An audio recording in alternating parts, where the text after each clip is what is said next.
ഇതൊരു മറുപടി കത്താണ്. തിരുവല്ല മുൻ RDO സഫ്ന നസ്രുദ്ദീൻ IAS അവർ കൊടുത്ത ഒരു ആദിവാസി കുടുംബത്തിന് കൊടുത്തൊരു മറുപടി കത്താണ്. ഈ മറുപടി കത്തിൽ സഫ്ന നസ്രുദ്ദീൻ IAS അവർ പറയുന്നത്, ഈ ആദിവാസി കുടുംബത്തിൻ്റെ ഭൂമി അന്യാധീനപ്പെട്ടു പോയതു സംബന്ധിച്ച് നൽകിയ ഒരു പരാതിയിന്മേൽ സഫ്ന നസ്രുദ്ദീൻ IAS അവർക്ക് യാതൊന്നും ചെയ്യാൻ സാധിക്കില്ല. കാരണം ഇവർ മുൻപ് ലോകായുക്ത കോടതിയിൽ ഈ ഒരു വിഷയമായിട്ട് ആദിവാസി ഭൂമി കയ്യേറ്റം ഒഴിപ്പിക്കണമെന്നൊരു വിഷയമെന്നും പറഞ്ഞ് കാണിച്ചുകൊണ്ടൊരു പരാതി മുൻപ് കൊടുത്തിരുന്നു. ആ പരാതി നമ്പർ എന്ന് പറയുന്നത് 2316/7 എന്നൊരു പരാതി നമ്പറാണ്. ഈ പരാതി ഇങ്ങനെ ഒരു പരാതി കൊടുത്തു.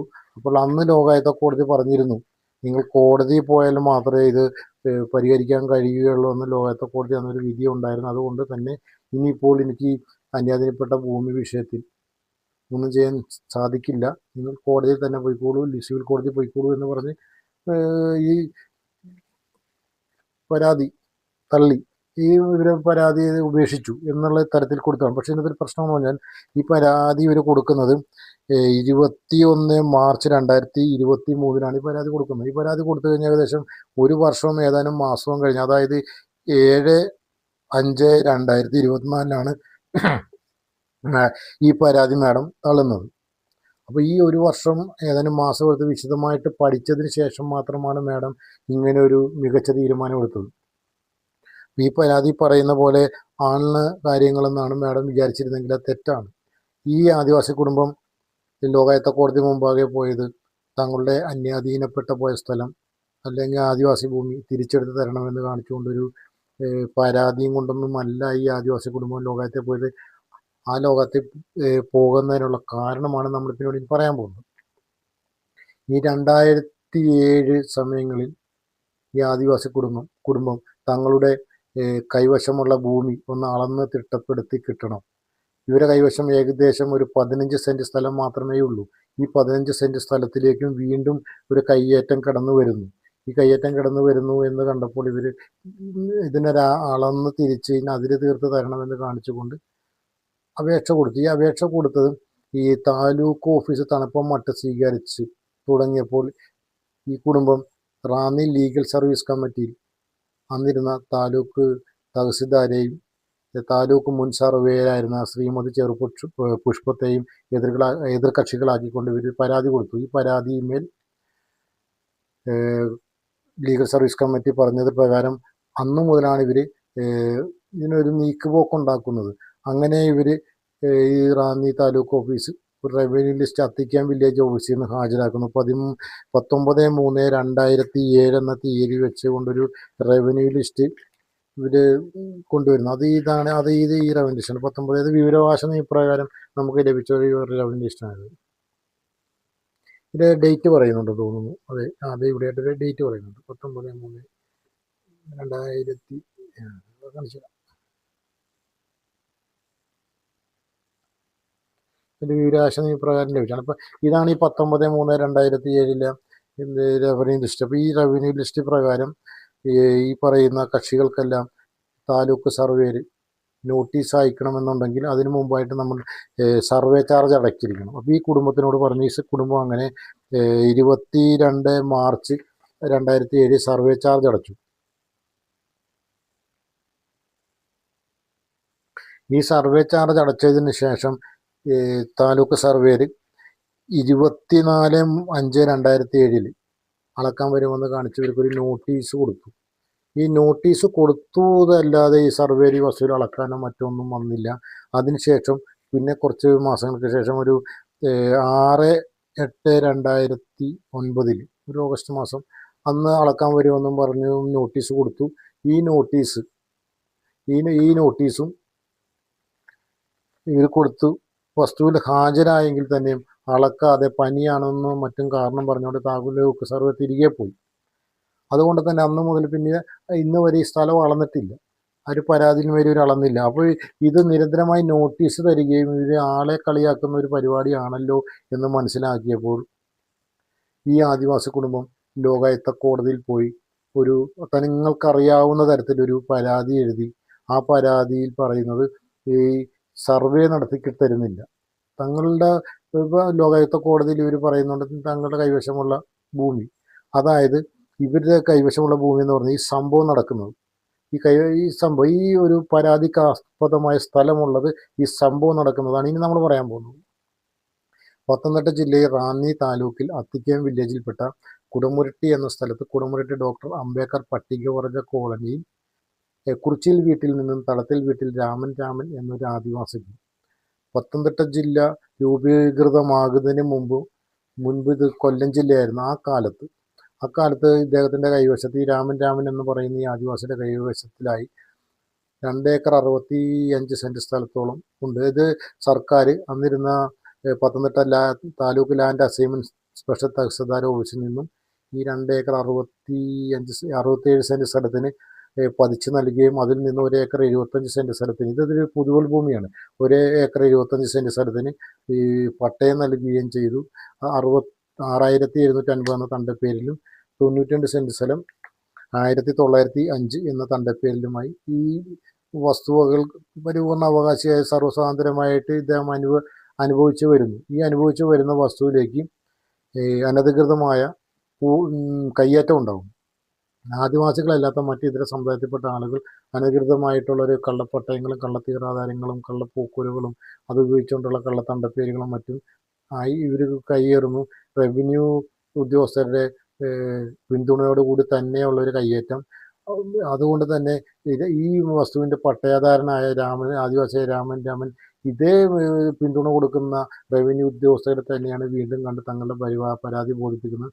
പക്ഷേ റവന്യൂ ഉദ്യോഗസ്ഥർക്കറിയാം തങ്ങൾ നിൽക്കേണ്ടത് ആദിവാസിയായ രാമൻ്റെ കൂടെയല്ല, ഇത് സമ്പന്നനായ കയ്യേറ്റക്കാരൻ്റെ കൂടെ തന്നെ നിൽക്കണം എന്നുള്ളതിൻ്റെ കുറച്ച് അജണ്ടയുള്ളത് കൊണ്ട് തന്നെ അവർ ഈ രാമൻ്റെ പരാതിയിലും തണുപ്പും മട്ടും സ്വീകരിച്ചു. രാമൻ എന്നാലും നിയമപോരാട്ടങ്ങളും മറ്റും നിരന്തരമായി നടത്തി വരികയും നടത്തി വരുന്ന സമയത്തും അനധികൃതമായ കയ്യേറ്റങ്ങൾ വീണ്ടും തുടരുകയും ഉദ്യോഗസ്ഥന്മാരുടെ പിന്തുണ ഉണ്ടാവുകയും എല്ലാം നടക്കുന്നുണ്ട്. അപ്പോൾ ഇങ്ങനെ ചെയ്തുകൊണ്ടിരിക്കുന്ന ഒരു സമയത്ത് ഇങ്ങനെ നിരന്തര നിയമപോരാട്ടം നടക്കും. രാമൻ മരിച്ചു പോകുന്ന ഇടയ്ക്ക് വെച്ച് രാമൻ നിര്യാതനാവുന്നു. രാമൻ്റെ മരണശേഷം രാമൻ്റെ മൂത്ത മകൻ ഈ ഒരു കേസുമായി മുന്നോട്ട് പോകുന്നു. അത്തരത്തിൽ പോകുന്നതിന് ഭാഗമായിട്ട് ഈ പരാതിയുമായി ഇദ്ദേഹം തങ്ങളുടെ കൈവശമുള്ള ഭൂമി അളന്ന് തിരിച്ച് അതിന് തീർത്ത് തരണം എന്ന് പറഞ്ഞുകൊണ്ട് താലൂക്ക് ഓഫീസിൽ ചെല്ലുമ്പോൾ ഇപ്പോൾ ഇവർക്കറിയാവുന്ന രീതിയിൽ ഒരു അപേക്ഷ എഴുതിക്കൊണ്ടാണ് താലൂക്ക് ഓഫീസിലൂടെ ജനസ്ഥലം അളക്കുന്നതിന് വേണ്ടി. അപ്പോൾ ഈ അപേക്ഷയിൽ അവർ കൊടുക്കുന്ന സമയത്ത് വളരെ സങ്കടത്തോടെ പറയുന്നുണ്ട് തങ്ങളുടെ കൈവശം തങ്ങളുടെ പിതാവിന് 2 ഏക്കർ 67 സെൻറ്റ് സ്ഥലം പതിച്ച് ലഭിച്ചാണ്. അതിൽ 1 ഏക്കർ 75 സെൻറ്റ് പട്ടയവും 92 സെൻറ്റ് ഇത് രണ്ടും പതിവാണ്. ഇത് രണ്ടിനും കാര്യം അടയ്ക്കുന്നതുമുള്ള സ്ഥലമാണ്. പക്ഷെ തങ്ങളുടെ കൈവശം ഈ കയ്യേറ്റക്കാർ തങ്ങളുടെ ഭൂമിയിൽ കയ്യേറിയതുകൊണ്ട് ഇപ്പോൾ നിലവിൽ ഞങ്ങളുടെ കൈവശം ഏകദേശം 15 സെൻറ്റ് സ്ഥലം മാത്രമേ ഉള്ളൂ. എന്നാലും ഞങ്ങൾ 1 സെൻറ്റ് സ്ഥലം പോലെ വിറ്റതായി ഇല്ല, ഞങ്ങൾ വിറ്റിട്ടില്ല. പിതാവ് ജീവിച്ചിരിക്കുമ്പോഴും അങ്ങനെ പറഞ്ഞിട്ടില്ല. അതുമാത്രമല്ല അങ്ങനെ ഒരു രേഖ കൃത്യമായിട്ട് ഉണ്ടെങ്കിൽ നമ്മളത് കൊടുക്കാൻ തയ്യാറുമാണ് എന്ന് ഈ ആദിവാസി കുടുംബം തഹസിൽദാരോട് ആണയിട്ട് കാര്യം പറഞ്ഞു ഇവർ തിരിച്ചു പോരുന്നു. പക്ഷേ തഹസിൽദാർ നേരത്തെ മുൻപ് പറഞ്ഞതുപോലെ തന്നെ യാതൊരു നീക്കുപോക്കങ്ങളോ ഒന്നും ചെയ്യാതെ വന്നപ്പോൾ ഒരു ലോകായത്തിൽ പോകുന്നു. ഈ ലോകായത്തിൽ ചെന്ന് കഴിയുമ്പോൾ മുതലാണ് ആദ്യമായിട്ട് ഇവർക്കൊരു റിപ്പോർട്ട് കിട്ടുന്നത്. ഈ വസ്തുവിന്മേൽ ഒരു രേഖയെന്ന് പറഞ്ഞാൽ ഈ പട്ടയം അതുപോലെയുള്ള രേഖകൾ ഒരു കയ്യിലുണ്ട്. അല്ലാതെ താലൂക്ക് ഓഫീസിൽ നിന്നുമായിട്ടും ഒരു രേഖ ഈ വസ്തു സംബന്ധിച്ച് അന്ന് മുതലാണ് ഒരു വിവരം അറിയുന്നത്. അപ്പോൾ അന്നിരുന്ന താലൂക്ക് തഹസിൽദാർ ബഹുമാനപ്പെട്ട ലോകായുക്ത കോടതി മുമ്പാകെ സമർപ്പിച്ച ഒരു റിപ്പോർട്ടുണ്ട്. ആ റിപ്പോർട്ടിൻ്റെ തീയതി എന്ന് പറഞ്ഞാൽ തീയതി 18/12/2007 ഒരു തീയതി വെച്ചായ C4 2829/2007 എന്ന് പറയുന്ന ഒരു ഫയൽ നമ്പറിൽപ്പെട്ട ഒരു റിപ്പോർട്ടാണ്. അപ്പോൾ ആ റിപ്പോർട്ടിൻ്റെ പകർപ്പാണ് ഇപ്പോൾ നമ്മുടെ കയ്യിലിരിക്കുന്നത്.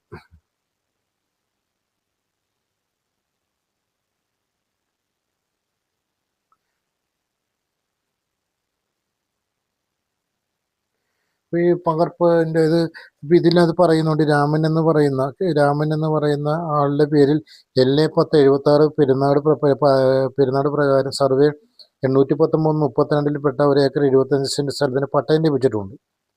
മേപ്പടി സ്ഥലത്ത് നിന്നും ഈ ഇദ്ദേഹത്തിന് 1905 തണ്ടപ്പേരിൽ കരം ഓടിക്ക് വരുന്നതാണ്. റെക്കോർഡ് പ്രകാരം ഈ വസ്തുവിൽ ഇന്ന് രാമൻ നേരിട്ട് 98 സെന്റ് സ്ഥലം വിവിധ കാലയളവിലായി വിറ്റതായിട്ടും അതേ ബാക്കി ശേഷിക്കുന്ന സ്ഥലത്തിന് പോക്കുവരവ് ചെയ്ത് കര സ്വീകരിക്കുന്നുണ്ടെന്നും അതുകൊണ്ട് തന്നെ ഇദ്ദേഹത്തിൻ്റെ ഈ 98 സെന്റ് സ്ഥലം വിറ്റതിൻ്റെ ഒരു കണക്ക് നമ്മൾ ഈ ബഹുമാനപ്പെട്ട ലോകായുക്തം മുമ്പാകെ കൊടുക്കുന്നുണ്ട്. പക്ഷേ ഇതിനകത്തൊരു പ്രശ്നം എന്ന് പറഞ്ഞാൽ ഇതിൽ പറയുന്നത് അത്തിക്കയം വില്ലേജ് ഓഫീസർ 19/3/2007 ഒരു അതിലെ പോക്കുവരവാണ് കൊടുക്കുന്നതെന്നാണ് ഇതിൽ പറയുന്നത്. അതാണ് ഈ ഒരു റവന്യൂ ലിസ്റ്റ്. ഇതാണ് ഞാൻ പറയുന്ന റവന്യൂ ലിസ്റ്റ്. ഇതിനകത്ത് പ്രത്യേകിച്ച് പറയുന്നുണ്ട് ഇവിടെ പറയുന്നുണ്ട് 19/3/2007 Athikkayam village officer revenue list കൊടുത്തു എന്ന് പറയുന്നുണ്ട്. ഇതാണ് ഒരു പോക്കുവരവ് കാണുന്നത്.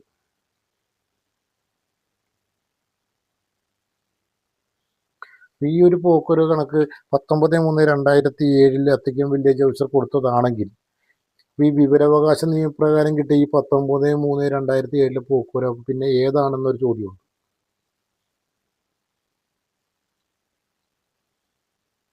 അപ്പോൾ ഈ ഒരു ആദിവാസി ഭൂമിയിൽ ഒരു ദിവസം 2 തരത്തിലുള്ള പോക്കുവരവാണ് നടന്നിരിക്കുന്നത്. ഒരു പോക്കുവരവ് എന്ന് പറയുന്നത് ശശി എന്ന് പറയുന്ന ഒരു ഉദ്യോഗസ്ഥനാണ് ഇത് പോക്കുവരവ് ചെയ്തിരിക്കുന്നത്. അത് 19/3/2007 ഒരു പോക്കുവരവാണ്. അതാണ് ഇത് നമ്മൾ ഈ പറയുന്ന വിവരാവകാശ നിയമപ്രകാരം ലഭിച്ചത്.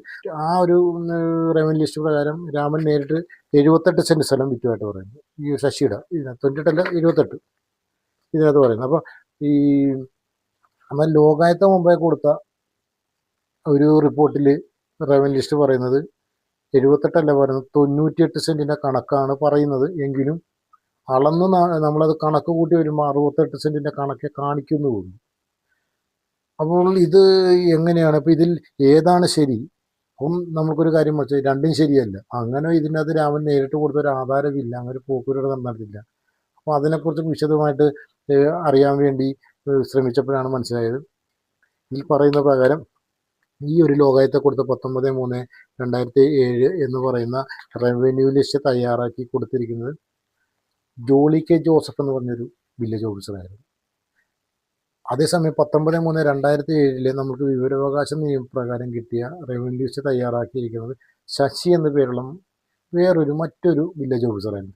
അപ്പോൾ ഈ 2 റവന്യൂ ലിസ്റ്റ് ഒരു ദിവസം ഉണ്ടായതാണ്. ഇതിനെക്കുറിച്ച് വിശദമായിട്ട് അന്വേഷിച്ചപ്പോൾ അത്തിക്കയം വില്ലേജ് ഓഫീസർ എന്ന് പറയുന്നത് ചെറിയൊരു വില്ലേജ് ഓഫീസർ. ഈ വില്ലേജ് ഓഫീസിൻ്റെ അകത്ത് വില്ലേജ് ഓഫീസർക്ക് ഇരിക്കാൻ ഒരു ചെറിയൊരു കുടിസുമുറിയും ഒരു കസേര ഒരു മേശ അത്രയൊക്കെ ഉള്ളൂ.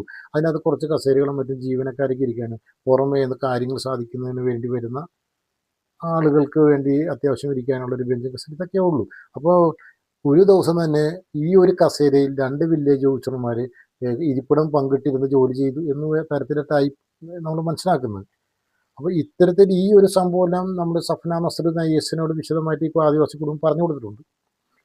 ബാക്കി എല്ലാം പറഞ്ഞു കൊടുത്തിട്ടുണ്ട്. അപ്പം ഈ ഒരു സംഭവത്തിനത് അന്വേഷിച്ച് വന്നപ്പോൾ ഇതിൻ്റെ അകത്തുനിന്ന് ഈ പറയുന്ന ആദ്യത്തെ പേരെന്ന് പറയുന്നത് രാമന് നേരിട്ട് ഒരു 30 സെന്റ് സ്ഥലം വാങ്ങിയ ഒരാളുണ്ട്. അദ്ദേഹത്തിന് ഇതിന് രേഖയ്ക്കകത്ത് പറയുന്നതാണ്, രാമൻ കൊടുത്തിട്ടില്ല, രേഖയായിട്ട് പറയുന്നതാണ്. അവർ ഇങ്ങനെ ഒരു അവകാശപ്പെടുന്നുണ്ട്. പ്രകാരം സൺ ഓഫ് വാസു കോലിഞ്ചി പതാലിൽ സ്ഥലപ്പേര് പറയുന്നില്ല. ഇങ്ങനെ ഒരാൾ 30 സെന്റ് രാമന് ഈ ആദിവാസിയെ രാമൻ നേരിട്ട് വാങ്ങിയെന്ന് പറയുന്നുണ്ട്. ആ പറയുന്ന പ്രകാരം സൺ ഓഫ് വാസു കോലിഞ്ചി പതാലിൽ എന്ന് പറയുന്ന ഒരാൾ ഇന്ന് വരെ ഈ സമയം 2025 വരെ ഭൂമിയിൽ ജനിച്ചിട്ടില്ല. അങ്ങനെ ഒരാളില്ല. അപ്പോൾ ഇല്ലാത്ത പേരിലാണ് ഈ 30 സെന്റ് സ്ഥലം ഈ പോക്കുവരവ് ചെയ്ത് കൊടുത്തത്. പോക്കുവരവ് ചെയ്തിരിക്കുന്നത് തന്നെ പോക്കുവരവ് നമ്പർ എന്ന് പറയുന്നത് 106/86. പോക്കുവരവ് ചെയ്ത തീയതി 16/2/86. ഈ പറയുന്ന തീയതിയിൽ ഇവർ ഈ പോക്കുവരവ് ചെയ്തപ്പോൾ ഇങ്ങനൊരു ആളില്ല. ഇങ്ങനൊരു ആധാരം റാന്നി സബ് രജിസ്ട്രാർ ഓഫീസിലും ഇല്ല, പെരുന്നാൾ സബ് രജിസ്ട്രാർ ഓഫീസിലും ഈ പ്രകാരം സൺ ഓഫ് വാസു കോലിഞ്ചി പതാലിൽ എന്ന് പറയുന്ന ഒരാൾക്ക് രാമൻ നേരിട്ട് കൊടുത്തു എന്ന് പറയുന്ന ഒരു ആധാരം ഈ 2 സ്ഥലങ്ങളിലും ഇല്ല. 2 ഈ SROയിലും ഇല്ല. അപ്പോൾ പിന്നെ ഇതെന്താണ് എന്ന് വെച്ചപ്പോൾ ഈ പ്രഭാകരൻ സൺ ഓഫ് വാസു കോലിഞ്ചി പതാൽ എന്ന് പറഞ്ഞ അദ്ദേഹം പിന്നീട് ഈ 30 സെന്റും 2 പേർക്കായിട്ട് വിളിക്കുന്നുണ്ട്. ഒന്ന് പൂണിയിലെ വീട്ടിൽ ജെയിംസ് ഭാര്യ അന്നമ്മ, അത് റാന്നിയിലെ ഒരു പ്രശസ്തമായ ഒരു കുടുംബമാണ്. പൂണിയിൽ വീട്, അവർക്ക് ഈ പൂക്കച്ചവടവും കാര്യങ്ങളുമായിട്ട് മറ്റ് സ്ഥാപനങ്ങളും എല്ലാം റാന്നിയിലുണ്ട്. അവിടുത്തെ അന്നമ്മ എന്ന് പറയുന്ന മരുമോൾ, ഭാര്യയാണല്ലോ. അപ്പം പൂണിയിൽ വീട്ടിൽ ജെയിംസിൻ്റെ ഭാര്യയാകുമ്പോൾ മരുമോളായി, അവിടുത്തെ മരുമോൾ.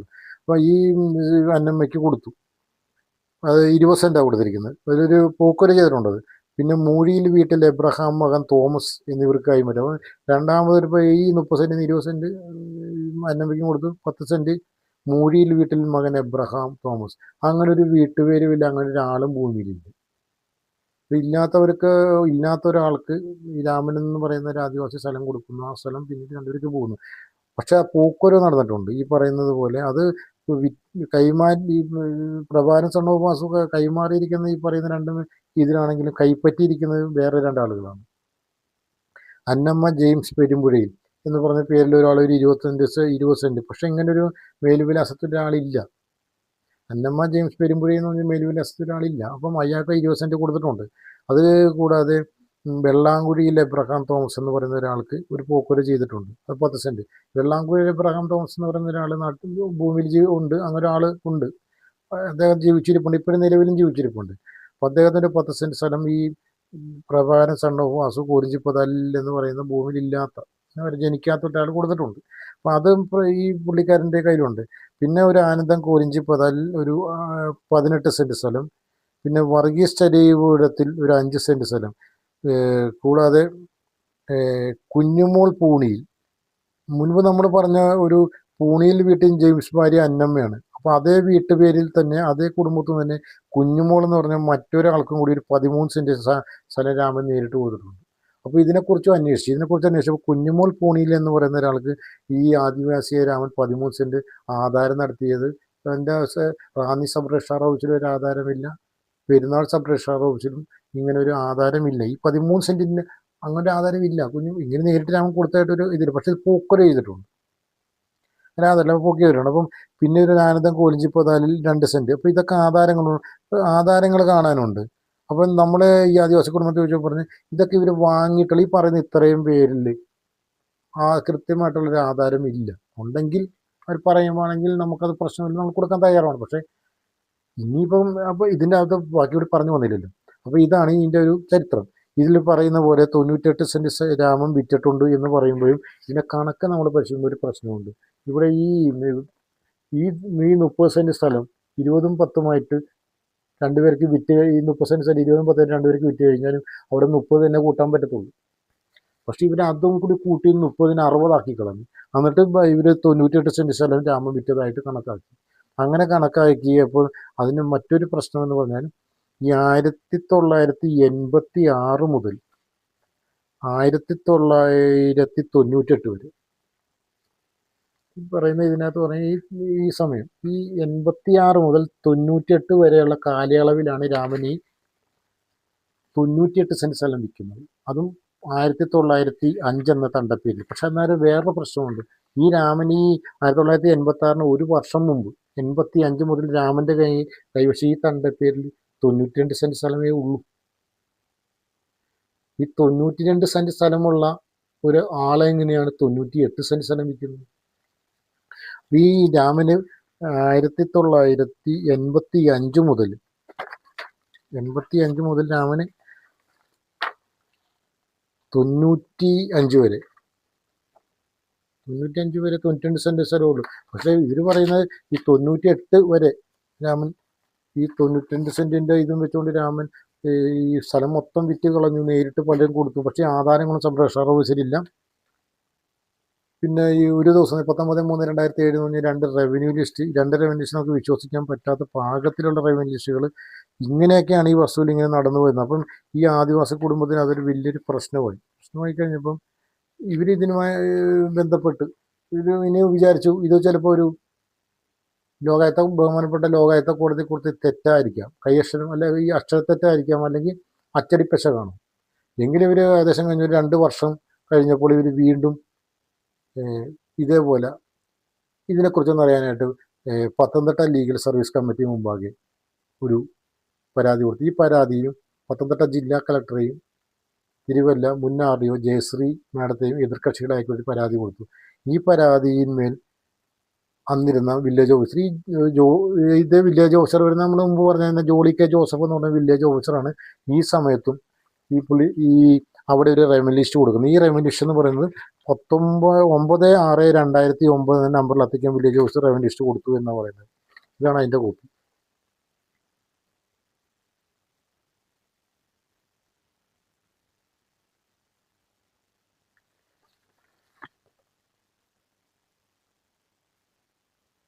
ഇവിടെ ജയശ്രീ എന്ന് പറയുന്ന മാഡത്തിൻ്റെ ഒപ്പൊക്കെ ഉണ്ട്, ഇവിടെ ഒപ്പുണ്ട്.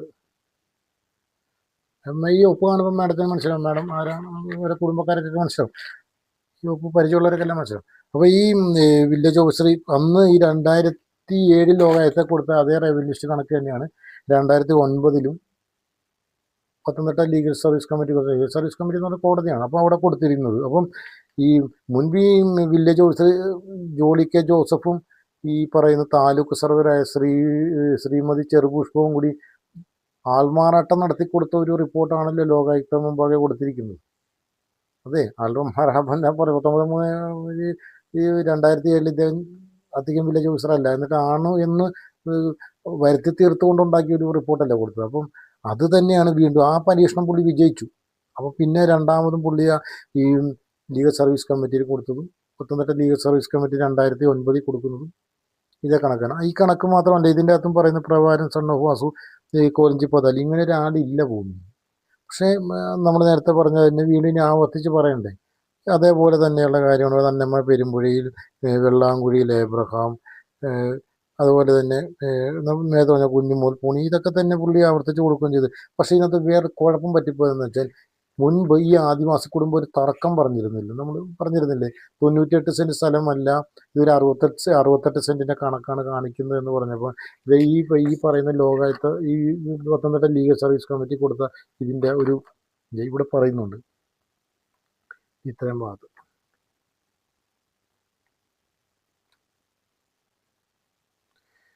ഇത് പറയുന്നത് ഇതാണ്: പട്ടയം കിട്ടിയ 1 ഏക്കർ 75 സെൻറ്റ് സ്ഥലത്തിൽ നിന്നും പരാതിയിൽ പറയുന്ന പ്രകാരം 68 സെൻറ്റ് വിറ്റ് പോയത് ഒഴികെ യഥാർത്ഥത്തിൽ 98 സെൻറ്റ് എന്നാണ് ഇതിൽ പറയുന്നത്. അപ്പോൾ ഇതിന് നമ്മളെന്താ മനസ്സിലാക്കുന്നത്?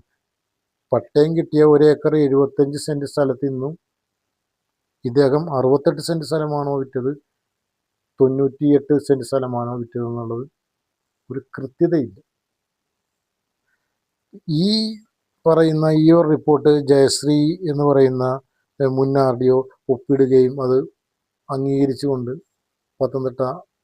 ബഹുമാനപ്പെട്ട പത്തനംതിട്ട ലീഗൽ സർവീസ് കമ്മിറ്റിയിലോട്ട് കൊടുക്കുകയും അവിടെ നിന്ന് ആദിവാസി കുടുംബത്തിന് കിട്ടുകയും മറ്റും ഉണ്ടായത് വിവരാശ നിയമപ്രകാരം ലഭിച്ചതാണ്. ഇത് തിരുവല്ല RDOസിൽ നിന്ന് തന്നെ കിട്ടിയതാണ്. അപ്പം അതിനകത്ത് പറയുന്ന മറ്റൊരു കാര്യം എന്ന് പറഞ്ഞാൽ, ഈ കേസ് ഈ ഒരു വിശദമായിട്ട് പരിശോധിച്ചായിരുന്നു മുൻ RDO ജയശ്രീ മാഡം. വിശദമായിട്ട് പരിശോധിച്ചപ്പോൾ അവർ മനസ്സിലായത്, ഈ ജയശ്രീ മാഡത്തിന് മനസ്സിലായത് LA 1076 PND പ്രകാരം ഈ സർവേ 819/32 പെട്ട സർവേയിൽപ്പെട്ട ഭൂമിയിൽ 1 ഏക്കർ 75 സെൻറ്റ് സ്ഥലത്തിന് പട്ടയം നൽകിയിരുന്നുവെങ്കിലും വില്ലേജ് ഓഫീസിലെ ഒറിജിനൽ റെക്കോർഡ് അനുസരിച്ച് യഥാർത്ഥത്തിൽ 1 ഏക്കർ 23 സെൻറ്റ് സ്ഥലം മാത്രമേ ഉള്ളൂ. അന്നു മുതൽ പട്ടയക്കക്ഷിയുടെ കൈവശം ഉണ്ടായിരുന്നുള്ളൂ. താലൂക്ക് സർവേയർ 4/8/2007 പരാതിക്കാരൻ്റെ സാന്നിധ്യത്തിൽ സ്ഥലം അളന്ന് തിട്ടപ്പെടുത്തുകയും വിറ്റുപോയ 98 ഒഴികെ 25 സെൻറ്റ് സ്ഥലം പട്ടയകക്ഷിയുടെ മകനായ പരാതിക്കാരൻ്റെ കൈവശം ഉള്ളതുമാണെന്ന് ബോധ്യപ്പെട്ടിട്ടുള്ളതാണ്.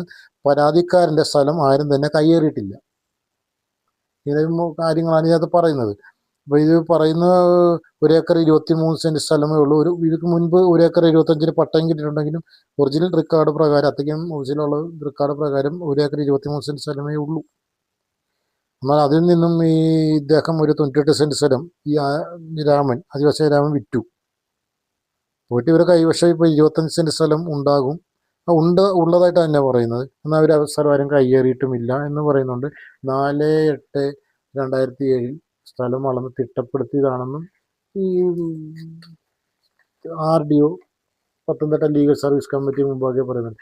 4/8/2007 ഇവർ വസ്തുവിൽ വന്നിട്ടില്ല, അളന്നിട്ടില്ല. ഇതിൻ്റെ കോപ്പിയാണ് ഇത്. 6/8/2007 സ്ഥലത്തിൽ വന്നിരുന്നു നമ്മൾ പറഞ്ഞിരുന്നു, പനിയാണെന്നും പറഞ്ഞ് തിരിച്ചു പോയി. പിന്നെ നമുക്കറിയാം ഈ 6/8/2007 ഒരു ഉദ്യോഗസ്ഥൻ സ്ഥലം അളക്കാൻ പറഞ്ഞ് നോട്ടീസ് ഇട്ടിട്ട്, സർവേ പ്രകാരം നോട്ടീസ് ഇട്ടിട്ട് 2 ദിവസം മുമ്പേ വന്ന് ജോലി ചെയ്ത് കാര്യങ്ങളെല്ലാം തീർത്തു പോകുന്ന അത്രയ്ക്കും മിടുക്കന്മാർ നമ്മുടെ കേരളത്തിൽ റവന്യൂ ഡിപ്പാർട്ട്മെൻറ്റിലൊക്കെ ഉണ്ടല്ലേ. അതെനിക്കറിയില്ല, ഉണ്ടായിരിക്കും, അറിയാവുന്നൊരു കമൻ്റ് ഇടും. അപ്പം ഈ സംഭവം ഇങ്ങനെയാണ് ഇതിൻ്റെ ഒരു കണക്ക്. മുൻപ് പറഞ്ഞ പോലെ തന്നെയാണ് ഇതിൻ്റെ രീതികൾ.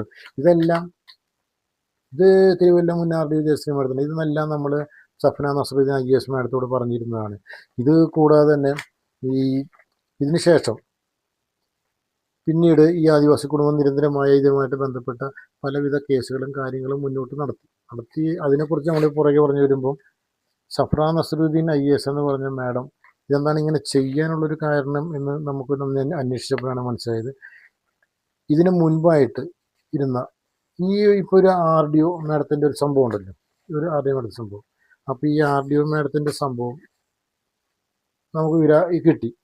ഈ ജയശ്രീ മാഡത്തിൻ്റെ ഒരു പോക്കോരോ കണക്കും കാര്യം കിട്ടിയപ്പോൾ ഈ ആദിവാസി കുടുംബം അത് ശരിയാണോ എന്നറിയാൻ വേണ്ടി വിവരാവകാശ നിയമപ്രകാരം ഒരു അപേക്ഷ വെച്ചു.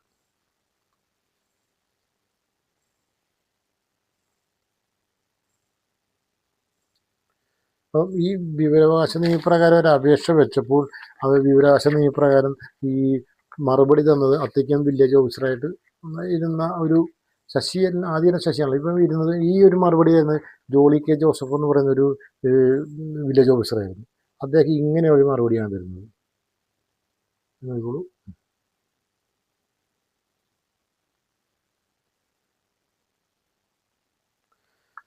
ഈ ഒരു മറുപടി ഇദ്ദേഹം ഈ ഒരു മറുപടി ഇതാണ് എൻ്റെ രണ്ടാമത്തെ താള്.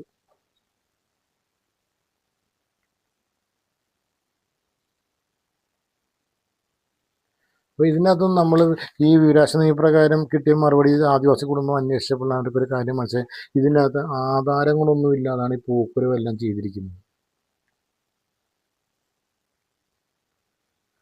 അതുമാത്രമല്ല, ഇവർ മുൻപ് പറഞ്ഞ കോരിഞ്ചിപ്പതൽ പ്രഭാകരൻ സൺ ഓഫ് വാസു അങ്ങനെ ഒരാൾ ഇല്ല എന്ന് ഈ കുടുംബം പറഞ്ഞത് ശരിയാണ് എന്ന് മനസ്സിലാകാത്ത രീതി അതിൻ്റെ പോക്കുരു നമ്പറാണ് ഈ ഒരു നമ്പർ പോക്കുരു 106/86 എന്ന് പറയുന്ന ഈ ഒരു നമ്പറിൽ ആധാരമില്ല.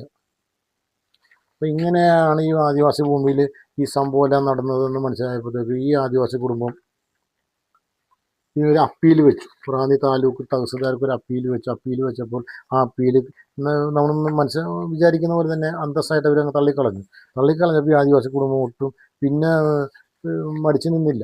ഒരു സംസ്ഥാന വിവരാവകാശ കമ്മീഷന് ഒരു പരാതി കൊടുത്തു. സംസ്ഥാന വിവരാവകാശ കമ്മീഷൻ പരാതി കൊടുത്തപ്പോൾ അന്നിരുന്നത് സംസ്ഥാന വിവരാവകാശ കമ്മീഷനായിരുന്ന ബഹുമാനപ്പെട്ട ഡോക്ടർ സിബി മാത്യൂസ് IPS ആയിരുന്നു. അദ്ദേഹത്തെ ഇവർ കണ്ടു, നേരിട്ട് കാര്യങ്ങൾ പറഞ്ഞു, കയ്യിരുന്ന രേഖകൾ കാണിച്ച് ബോധ്യപ്പെടുത്തി. ഇതെല്ലാം കഴിഞ്ഞപ്പോഴത്തേക്കും ഈ പറയുന്ന സംസ്ഥാന വിവരാവകാശ കമ്മീഷൻ ഉത്തരവിട്ടു.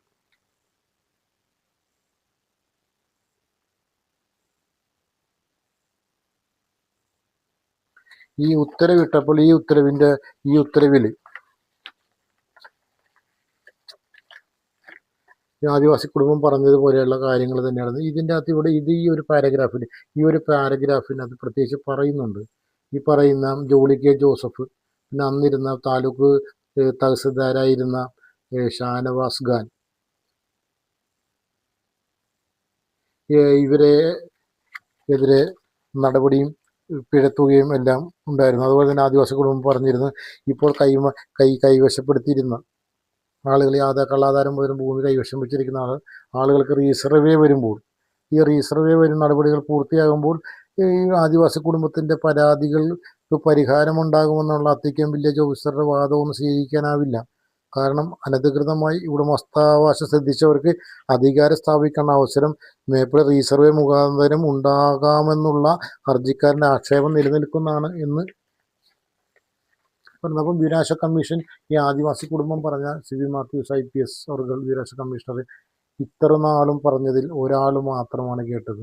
സഫ്ന നസറുദ്ദീൻ IAS എന്ന് പറയുന്ന ഉദ്യോഗസ്ഥ പോലും കേട്ടില്ല എന്നുള്ളതാണ്. ഇവരുടെ ഭാഗത്താണ് ന്യായമെന്ന് പറഞ്ഞ ഒരേ ഒരാൾ, അത് സിബി മാത്യൂസ് IPS ആണ്. ഇവരെല്ലാം ഇത്രയും കാലം ഓടി നടന്നപ്പോൾ ഒരാൾ മാത്രം അന്ന് മുതൽ ഇന്ന് വരെ ഇത് പറയുന്നത്. അപ്പോൾ ഇതെല്ലാം കേട്ട് ശരിയെന്ന് പറഞ്ഞ് ആദിവാസി കുടുംബം പോയി. പക്ഷെ ആദിവാസി കുടുംബത്തിന് ഭൂമി ഇപ്പോഴും തിരിച്ചു കിട്ടിയിട്ടില്ല. പിന്നീട് ഇതിൻ്റെ ഏകദേശം കുറച്ച് നാളുകൾക്ക് ശേഷം ഇതേ വിഷയം വീണ്ടും ഈ ആദിവാസി കുടുംബം, അപ്പോൾ ഈ സിബി മാത്യൂസ് IPS സാറിൻ്റെ ഉത്തരവും കാര്യങ്ങളൊക്കെ ഇവർക്കൊരു പുതിയ ഉണർവ് കിട്ടി. തങ്ങൾ പറയുന്ന കേൾക്കാൻ ഒരാളുണ്ടായല്ലോ, അപ്പോൾ തങ്ങൾ പറഞ്ഞത് ശരിയാണ്, എന്നാൽ എനിക്ക് മുന്നോട്ട് പോകണം എന്നുള്ളൊരു കാഴ്ചപ്പാടിൽ ഇവർ ഈ കുടുംബം മുന്നോട്ട് പോകാൻ വേണ്ടി അപ്പോഴും സർവേ നടത്തി കിട്ടിയിട്ടില്ല, അതിപ്പോഴും കിടക്കുവാണല്ലോ. ഇപ്പോൾ സർവേ നടത്തി കിട്ടണമെങ്കിൽ ഈ കുടുംബം പിന്നീട് ബഹുമാനപ്പെട്ട കേരള ഹൈക്കോടതി ലീഗൽ സർവീസ് കമ്മിറ്റി വഴി ഒരു ഉത്തരവ് കൊണ്ടുവന്നു. ഭൂമി അളന്ന് കിട്ടിയില്ല. അപ്പം അതിന് വേണ്ടി ഒരു ഉത്തരവ് വേണ്ടി ഈ കുടുംബം കൊണ്ടുവന്നു. അതിപ്പോൾ ഞാൻ ഈ രേഖയൊന്ന് എടുത്തോട്ടെ.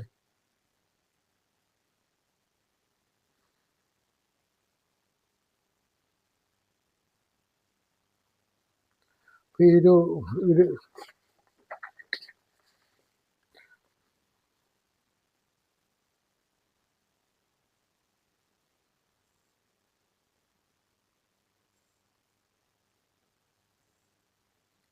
ഇങ്ങനെ ഒരു ഉത്തരവ് കൊണ്ടുവന്നു. ഈ ഉത്തരവ് 2011 മാർച്ച് 8-ാം തീയതിയാണ് ഇങ്ങനെ ഒരു ഉത്തരവ് ബഹുമാനപ്പെട്ട ജഡ്ജി ആന്റണി ഡൊമിനിക് സാറിൻ്റെ ഒരു ഉത്തരവ് വന്നെങ്കിലും ഇതിനു വേണ്ടിയൊന്നും യാതൊരു നടപടി ഇവർ റവന്യൂ ഡിപ്പാർട്ട്മെൻറ്റ് കൈക്കൊള്ളാതെ ഇങ്ങനെ നിന്ന് ഈ ആദിവാസി കുടുംബം പിന്നീട് ഒരുപാട് ശ്രമങ്ങളും മറ്റും നടത്തി. ഇതെല്ലാം സാമ്പത്തികം വേണം. നമ്മൾ ഈ ചുമ്മാ ഇത് പറയുന്ന പോലെയല്ല, നെട്ടോട്ടം ഓടി നടക്കുക. അതിനുള്ള പൈസ വേണ്ട, കൂലിപ്പണിയും കാര്യങ്ങളൊക്കെ ഉള്ളൂ. ഇപ്പോൾ 2011 നമ്മൾ ഈ പറഞ്ഞ ഉത്തരവ്, അത് കഴിഞ്ഞ് ഇവർ നിരന്തരമായിട്ട് കയറി ഇറങ്ങി നടന്നിട്ട് യാതൊരു നടപടിയില്ല. അത് വീണ്ടും ഇവർ ഹൈക്കോടതിയിൽ കുറേ പൈസയൊക്കെ ആയപ്പോൾ, കുറച്ച് പൈസയായി, ഇവരെല്ലാവരും കൂടി ഹൈക്കോടതിയിൽ പോയി, വീണ്ടും ഹൈക്കോടതി ചെന്ന് ഈ പറയുന്ന 2015 പിന്നെ പോകുന്നു. പൈസ ഉണ്ടായിരുന്നെങ്കിൽ 2011 പോയൊക്കെ പിന്നെ നടപടി ആയില്ലെങ്കിൽ പിന്നെ ഉടനെ പോകാമല്ലോ, പൈസയില്ല.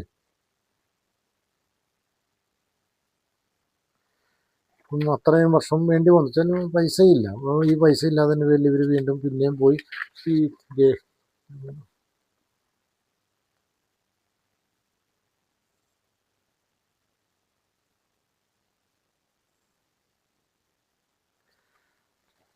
അത് ഇങ്ങനെ സംഭവം ഇവർ പോയി. അപ്പോൾ ഈ സംഭവം എല്ലാം സഫ്ന നസ്രുദ്ദ കേസിനെ ഈ രേഖകളെല്ലാം കാണിച്ചിട്ട് ഈ കുടുംബം പറഞ്ഞിട്ടുണ്ട്.